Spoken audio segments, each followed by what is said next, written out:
Alright, so I was talking the other day with one of my closest friends, and me and him, we hold each other to very high standards. He wants to get into a really good college. I want to start a successful business. And so we both hold each other to that and make sure we're accountable for each other. And we're like eating dinner or something the other day. I think we went to Las Vegas. It's a Mexican restaurant. And I turned to him and I'm like, what do you think the real formula for success is? And he was like, I don't know.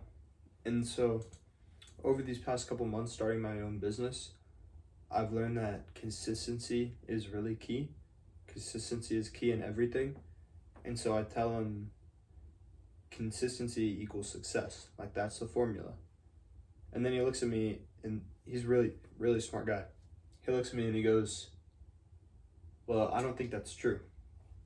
Because if there is a titanium wall and your one goal in life is to break down this titanium wall, and you spend your whole life, 50 years straight, just throwing bricks at that titanium wall, no matter how long, no matter how consistent you are, no matter how many bricks you throw, that titanium wall is never going to break from those bricks. So consistency is failing. And so I'm like, okay. So there needs to be another addition into the consistency. And so he's like, what do you think it is? And I say, consistency plus adaptation equals success.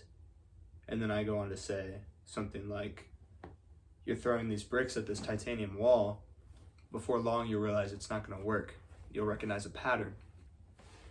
And from there, you adapt to what you've learned from your failure, and then you change.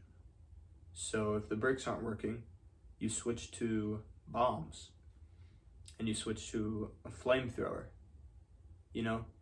And obviously this is always like hypothetical, but it's true, because sometimes things just won't work no matter how consistent you are. But if you can learn to adapt from your failure and learn from that failure, then I don't think it can fail. Consistency plus adaptation equals success. If you are trying to get into the NFL, or if you're trying to go to Harvard, consistency plus adaptation equals success. But you also have to want it really bad. Like, if you don't want it, if you like try for it one day a week and you're like, oh, this isn't working, I'll try something else like in 2 weeks, that's not gonna work. That's not consistency. You have to want it really bad. Voice crack. But all that to say, consistency plus adaptation equals success. Consistency itself won't cut it. So whether you're starting that business or getting into that good college, always adapt from your failures. Thank you, guys.